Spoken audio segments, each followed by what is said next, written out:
అయితే రాజుగారు మీకు పలాస మూవీలో అవకాశం వచ్చింది. టైటిల్ సాంగ్ మీరే పాడారు. అవునండి. ఆ అవకాశం వచ్చినప్పుడు ఎలా అనిపించిందండి? అసలు మీ ఫీలింగ్ ఏంటి? అవకాశం వచ్చినప్పుడు మామూలుగా లేనండి. నేను కాదు ఆ రోజు. మామూలుగా లేను. మామూలుగా ఎగిరి గంతేను ఉండి, ఎందుకంటే జనాలు ఉంటారు బయట డాన్స్ చేయడానికి. అలా అనిపిస్తుంది. ఆ రోజు స్టూడియోకి వెళ్ళిన తర్వాత 11 గంటలకు షూటింగ్ చేసామండి. మాకు 3:40కి అయిపోయింది షూటింగ్. కానీ అప్పటి వరకు నాకేమి భయం అది ఇది ఏం లేదు. ఆయన ఆయన ఇంకా నా దగ్గర ఉన్నారనే హ్యాపీనెస్ తప్ప భయము అలాంటిది ఏం లేదు. చెవిలో హెడ్ ఫోన్స్ పెట్టారు, అంతే ఇలా పాడుతున్నా హ్యాపీ. ఆ తర్వాత డైరెక్టర్ గారు వచ్చారు, అందరూ వచ్చారు. వాళ్ళ ముందు కూడా పాడిస్తున్నారు. నా పని అనిపించింది, అమ్మా ఇలాంటి వాళ్ళు మాట్లాడేవాళ్ళు నా పక్కన ఉంటే ఏ భయం ఉండదేమో. అంటే నాకు కొంచెం ధైర్యం, అంటే ఎవరైనా పక్కన లేకపోతే కొంచెం అబ్బా అనిపిస్తుంది. కానీ ఆ రోజు అలా అనిపించలే ఆయన ఉన్న తర్వాత. అలాంటిది కూడా నన్ను హ్యాండిల్ చేశారు ఆయన ఆ రోజు. థ్యాంక్స్ చెప్పాలి. అయితే రాజుగారు ఇవాళ ఆ పాటను ఇంకొకసారి మా ప్రేక్షకుల కోసం పాడి వినిపిస్తారా అండి? తప్పకుండా. బొగతాయిను ఇను చెబుతాయిను ఇను మా ఊరే వైభోగం, బొగతాయిను ఇను చెబుతాయిను ఇను మా ఊరే వైభోగం, జముకుల కొండని వాయించనా, డేకురు కొండని చూపించనా, ఏటికి అవతల ఏపుగ ఎదిగిన పచ్చాని సౌభాగ్యం, చీడి తోటల సింగారాలు, ఆ ఎర్ర చెరువు ఎగిరే కొంగల కోలాటాలు. థ్యాంక్ యూ అండి. ఎంత బాగా పాడారండి. Thank you. అసలు మామూలుగా ట్రాక్ పెట్టుకొని పాడినప్పుడు ఆ ఫీల్ వస్తూ ఉంటది కొందరు పాడినప్పుడు. అవునండి. కానీ మీరు అసలు ఇలా పాడుతుంటే ఎంత చక్కగా ఉందో వినటానికి నాకైతే చాలా సంతోషంగా ఉందండి. థ్యాంక్ యూ అండి. Thank you very much. నాకు ఇలా చిన్నప్పటి నుంచి ఇలా వాయించడం, ఇలా వాయించడం ఎలా అలవాటు అయ్యిందండి మీకు? మీకు తెలియకుండానే ఇలా స్టార్ట్ చేశారా? అవునండి. అంటే కిరసనాయిల్ డబ్బు ఉండే కదా, రూపాయి బిళ్ళ, ఆ డబ్బా పోయింది. ఆ డబ్బా పోయిన తర్వాత ఏం చేస్తాం, తప్పదు. ఇదే ఆ డబ్బాని రూపాయి బిల్లని వాడి కొట్టి కొట్టి కొట్టి అది పోయింది. అప్పుడు ఈ దారి వెతుక్కున్నారా? దారి వేరే లేదు, ఇంకా ఇదే దారి, ఇంకా ఇదే తప్పదు, ఇంకా ఇదే దారి అని చెప్పేసి ఇలా వాయించడమే అయిపోయింది. ఇంకా ఇంట్లో వాళ్ళు కూడా ఇంకా డబ్బా ఇచ్చినా కూడా మళ్ళీ ఇది కూడా పోగొడతారు అని చెప్పి ఇచ్చుండ్రేమో. ఇవ్వలేరు, ఇంకా ఇవ్వలేరు, అది పోయింది కదా, ఇంకా అది కూడా ఇవ్వలేరు. ఏది గత్యంతరం లేక తప్పలేదు, చచ్చినట్టు ఇలా చేయాల్సిందే అని చెప్పేసి ఇలా వాయించడం పెట్టారు. కానీ ఇది ఎంత బాగుందో అసలు వింటుంటే. అవునండి. ఇక్కడ ఈ ప్రతి ఒక్కరు చూస్తే ఇట్లా చేస్తే షాక్ అవుతారు. అందరూ ఏంటి మేము చిటికెలు వేస్తాం, ఇదేంటి ఇలా అని చెప్పేసి చాలా మంది షాక్ అయ్యారు. అసలు ఇలా అన్నా కూడా సౌండ్ అంత ఫాస్ట్ గా రాదు. మామూలుగా ఏంటంటే చిటికెలు వేస్తారు కదా మీరు, అదే మీరు చిటికెలు వేస్తారు కాబట్టి కొంతమంది అడుగుతుంటారు, ఎట్లా మేమేమో చిటికెలు వేస్తాం ఇలా వాయిస్తుంటావు, వామ్మో ఇది మామూలుగా మా వల్ల కాదని చెప్పేసి అన్నోళ్ళు కూడా ఉన్నారు అట్లా. అలా టైంలో కూడా. అయితే రాజుగారు ఈ సాంగ్ బాగా హిట్ అయింది కదండి. అసలు ఆ సాంగ్ విన్నప్పుడు మాకందరికి ఏమనిపించిందంటే రాజుగారి జీవితంలో ఒక మంచి యూటర్న్ వచ్చేసింది. అవునండి. ఇక మంచి మంచి పాటలు పడతాయి అనుకున్నాం, కానీ ఆ తర్వాత మీరు ఏ పాట పాడటం కానీ మేమైతే వినలేదండి. అవకాశాలు మీ తలుపు తట్టలేదంటారా? లేదండి, ఆ తర్వాత కరోనా వచ్చింది కదా, కరోనా వచ్చిన తర్వాత ఇంకా నన్ను ఎవరు కలవలేరు, నేను ఎవరిని కలవలేదు. ఆ తర్వాత కరోనా పోయిన తర్వాత కూడా నాకు ఆపర్చునిటీ రాలేదు.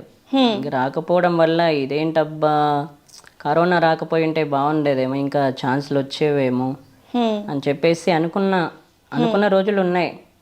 కానీ బ్యాడ్ లక్, ఆ టైంలో ఇంకా కరోనా పోయింది కూడా. ఇంకా ఆఫర్స్ వస్తున్నాయి, షూటింగ్లు నడుస్తున్నాయి, అప్పటికి ఇంకా సినిమా షూటింగ్లు నడుస్తున్నాయి, కానీ మనకు ఆఫర్స్ రావట్లేదు.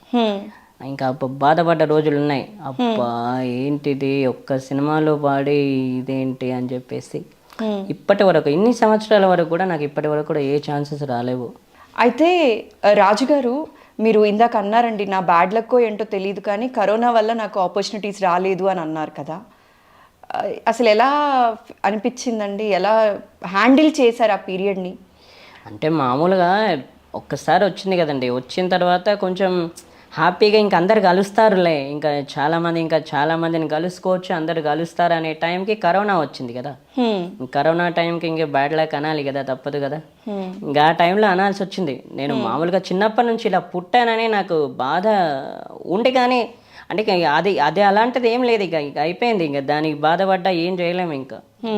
కానీ ఇలా పుట్టినందుకు బాధపడలేదు, కానీ అవకాశాలు ఎందుకు వెతుక్కొని రాలేదా అని మాత్రం బాధ అనిపించింది అని అంటున్నారు. అంటే ఇంకా ఇలా పుట్టాను కానీ మామూలుగా నాకు అనిపించలేదు, ఇక ఎలాగో పుట్టేసాను కదా, తప్పదు, ఇక అయిపోయింది. దానికి మనం ఎంత బాధపడ్డా ఏం చేసినా అది మాత్రం తీసుకురాలేం, చూపును మాత్రం తీసుకురాలేం. కాబట్టి ఎందుకంటే ఈ వాయిస్ ఉంది కదా, ఈ వాయిస్కి దొరకట్లేదు, ఇది ఛాన్సెస్ వచ్చి ఉంటే నాకు ఇంకా హ్యాపీగా ఉండేది. నేను పోయేదాకైనా ఇలాగే సాంగ్స్ పాడుతూ ఇలా గడిపేస్తా, ఇలా బతికేస్తా, అంతే.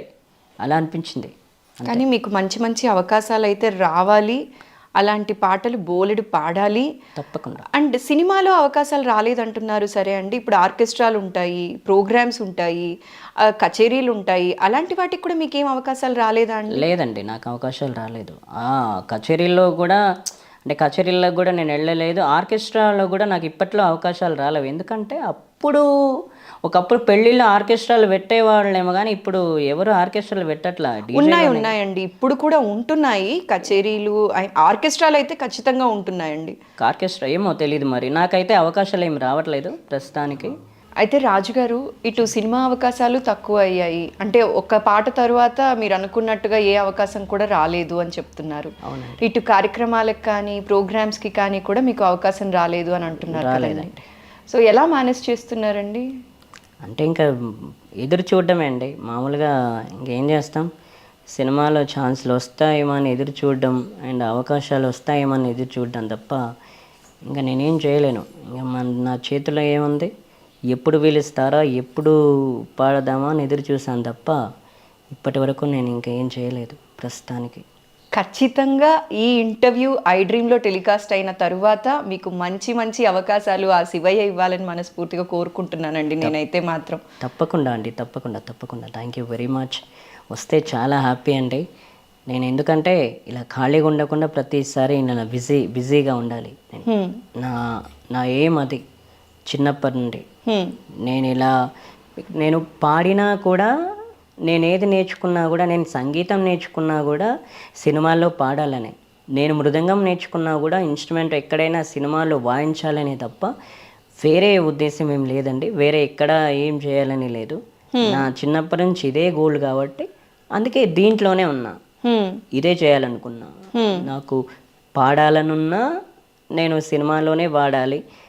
ఏదైనా ఇన్స్ట్రుమెంట్, అంటే మృదంగం నేర్చుకున్నా కానీ ఏదైనా ఇన్స్ట్రుమెంట్ సినిమాల్లోనే వాయించాలని తప్ప వేరే ధ్యాస లేదు నాకు నా చిన్నప్పటి నుంచి. అయితే రాజుగారు, ఇప్పుడు మీరు రామాచారి గారి దగ్గర సంగీతం కూడా నేర్చుకుంటున్నారు, అలానే ఓ వైపు మృదంగం కూడా నేర్చుకుంటున్నారు. అవునండి. ఇవి ఎలా నడుస్తున్నాయండి క్లాసెస్? క్లాసెస్ ఎన్నేళ్ల నుంచి నేర్చుకుంటున్నారు? నేను రామాచారి సార్ దగ్గర జాయిన్ అయింది 2011 అండి. ఓకే. 2011లో ఇక్కడ ఫస్ట్ విద్యానగర్ ఆంధ్ర మహిళా సభలో ఉండే అక్కడ జాయిన్ అయిన తర్వాత మళ్ళీ కొద్ది రోజుల తర్వాత, ఒక 5-6 నెలల తర్వాత వాళ్ళు ప్రొఫెషనల్ లెవెల్ పెట్టారు. అంటే 2 గంటల నుంచి 10 గంటల క్లాస్, 10 గంటలకు, అంటే 2 గంటల నుంచి 1 గంట వరకు మళ్ళీ 1 గంట బ్యాచ్ పెట్టారు. 1 గంట నుంచి మళ్ళీ ప్రొఫెషనల్ లెవెల్ 10 గంటలకు పెట్టారు. ఓకే. అక్కడ నుండి ఇంకా అక్కడే ఉన్నాం, అక్కడే నేర్చుకుంటున్నాం. ఆ తర్వాత కరోనా వచ్చింది కదా, కరోనా వచ్చిన తర్వాత ఆన్లైన్ క్లాసులు. ఓకే. ఆన్లైన్ క్లాసులు ప్రొఫెషనల్ లెవెల్కి వచ్చిన తర్వాత కరోనా వచ్చింది.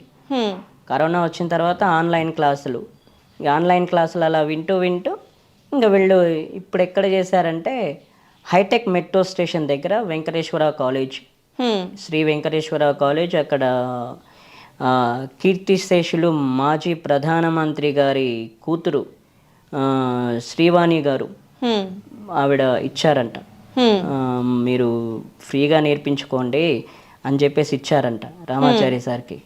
ఇంకా అక్కడ నేర్చుకుంటున్నాం. ఓకే. అక్కడ నేర్పిస్తున్నారు ఎవ్రీ సండే.